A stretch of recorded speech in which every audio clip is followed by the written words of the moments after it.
आजचा आपला विषय आहे कमी वेळेमध्ये टक्केवारी काढण्याची ट्रिक। तर ही आपली ट्रिक आहे, म्हणजे आपल्याला काही सेकंदामध्ये टक्केवारी काढता आली पाहिजे आणि ते कसं काढायचं ते आता आपण बघू। तर ही आहे आपली सारणी। काय लिहिले याच्यामध्ये तर 50% म्हणजे 1/2, 33.33% म्हणजे 1/3, 25% म्हणजे 1/4, 20% 1/5, 16.66% म्हणजे 1/6, 12.5% म्हणजे 1/8, 10% म्हणजे 1/10 आणि 75% म्हणजे 3/4। तर जर ही आपल्याला सारणी पाठ असेल तर आपण टक्केवारी खूप काही सेकंदामध्येच काढू शकतो। हे आपल्याला पाठ पाहिजे। आता उदाहरण घेऊन बघू आपण की 25% काढा कितीवर 160 वर।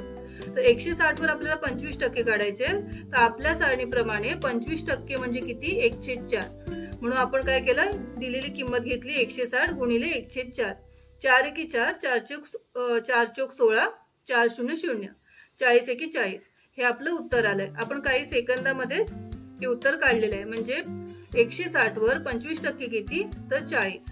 आता दुसरं उदाहरण बघू। 4000 वर 20% काढा।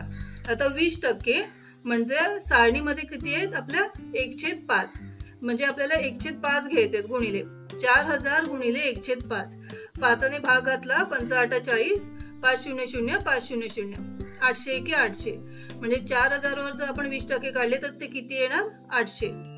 तिसरं उदाहरण 10,000 वर 50% काढा। तर 10,000 वर 50% आपल्या सारणीप्रमाणे 50% म्हणजे किती घ्यायचे आपल्याला 1/2, तर 10,000 गुणिले 1/2, 2 ने भाग घातला 2 पंची 10, 2 0 0 2 0 0 2 0 0, म्हणजे किती झाले 5000। तर हे आले आपले 5000। तर 10,000 वर 50% म्हणजे आले 5000। म्हणजे आपल्याला जर ही सारणी पाठ असेल तर आपण काही सेकंदामध्ये टक्केवारी काढू शकतो आणि ती खूपच सोपी आहे, कारण 50% म्हणजे किती अर्धा भाग, आणि अर्धा भाग म्हणजे किती 1/2। अशा प्रकारे जर सारणी तुम्ही लक्षात ठेवली तर तुम्ही काही सेकंदामध्ये टक्केवारी काढू शकता। ठीक आहे।